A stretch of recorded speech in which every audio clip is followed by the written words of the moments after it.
এখন আমরা চলে আসছি আমাদের প্রথম ভিউ পয়েন্টে। আমাদের যাত্রায় আমি এখন আপনাদেরকে প্রাচীন চন্দ্রনাথ মন্দির দেখাবো, যা এই সময়ের one of the best historical place হিসেবে দাঁড়িয়েছে। আসুন এই অসাধারণ স্থাপত্যটি এক্সপ্লোর করি এবং এর আকর্ষণীয় ইতিহাস ও ঐতিহ্য সম্পর্কে জানি। Good afternoon everyone, welcome to the second part of my Sitakundo book. এই যাত্রায় আমাদের প্রথম গন্তব্য হচ্ছে সহস্রধারা 2 ঝর্ণা। চন্দ্রনাথ পাহাড় থেকে সহস্রধারা 2 ঝর্ণা যেতে আমাদের সময় লাগছে 40 মিনিট। চন্দ্রনাথ পাহাড় থেকে আমরা একটি সিএনজি নিয়েছি, যার জন্য আমাদের মূল্য হচ্ছে 400 টাকা। So without any kinds of other কিচ্ছাকাহিনী, let's begin the journey.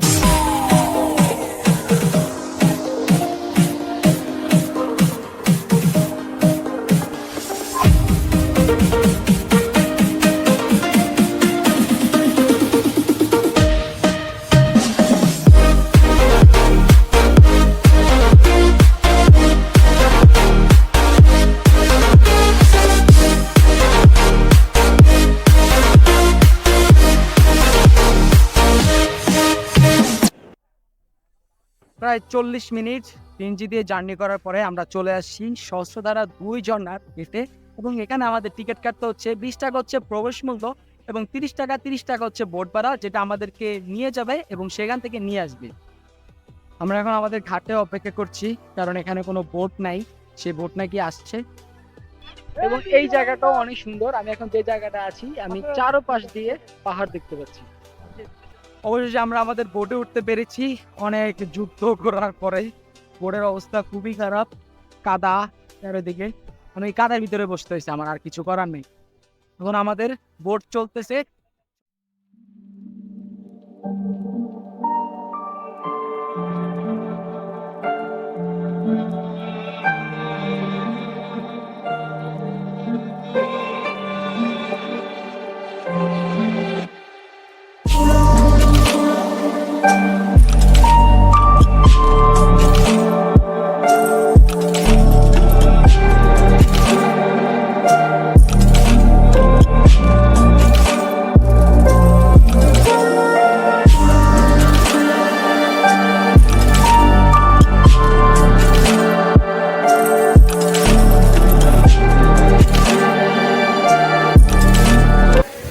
অবশেষে আমরা চলে আসছি আমাদের কাঙ্ক্ষিত গন্তব্যে।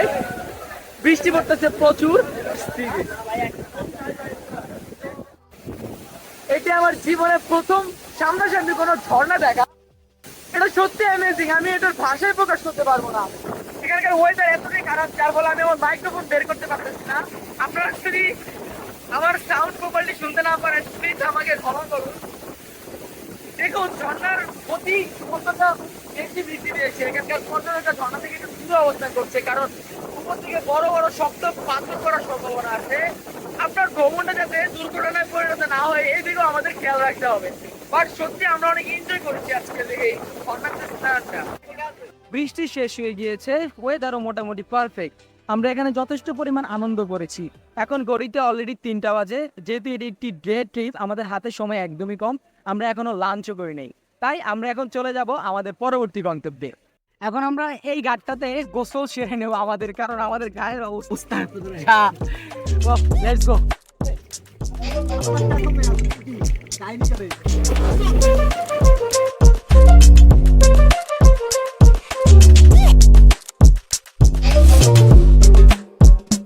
Let's go to another destination. Sitakunda ভ্রমণের সেরা জিনিসগুলোর ভিতরে একটি হচ্ছে এখানকার স্থানীয় লোকেদের ব্যবহার।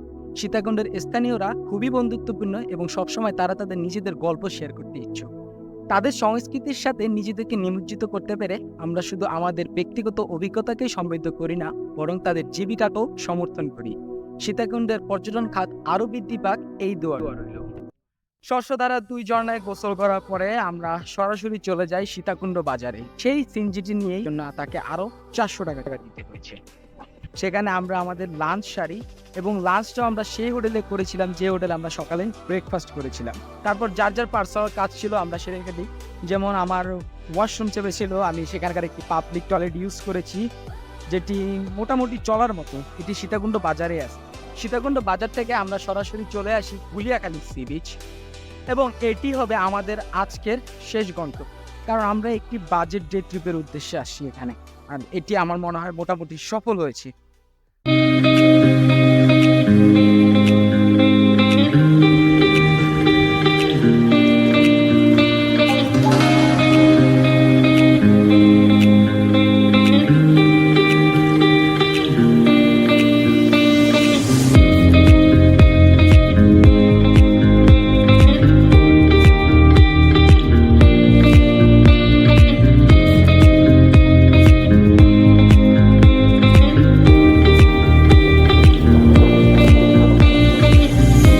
ফাইনালি সি বিচে আসার সময় আপনাদের অনেক কাদাময় রাস্তা পাড়ি দিতে হবে। প্রায় আধা ঘন্টা আমাদেরকে কাদা রাস্তার ভিতরে হাঁটতে হয়েছিল, যেটা আসলে একটু বিরক্তিকর, বাট আপনি যদি ট্রাভেলটাকে অ্যাডভেঞ্চার্স হিসেবে ধরেন তাহলে এটা আসলে চলে। সীতাকুণ্ডে আমাদের যাত্রা শেষ হয়েছে, কিন্তু আমাদের তৈরি স্মৃতি সারা জীবন থাকবে। আমি আশা করি এই ভিডিওটি আপনার ঘুরে বেড়ানোর ইচ্ছা জাগিয়েছে এবং আপনাকে বাংলাদেশের এই লুকানো রত্নটি অন্বেষণ করতে অনুপ্রাণিত করেছে। আপনি যদি এই ভিডিওটি উপভোগ করে থাকেন তাহলে অবশ্যই লাইক বাটনটি টিপতে ভুলবেন না। আমার চ্যানেলটি সাবস্ক্রাইব করুন, এই ভিডিওটি শেয়ার করুন সবার সাথে। পরের সময় পর্যন্ত এক্সপ্লোরিং চালিয়ে যান। স্টে হ্যাপি, ভ্রমণের প্রতি ভালোবাসা জমিয়ে রাখুন।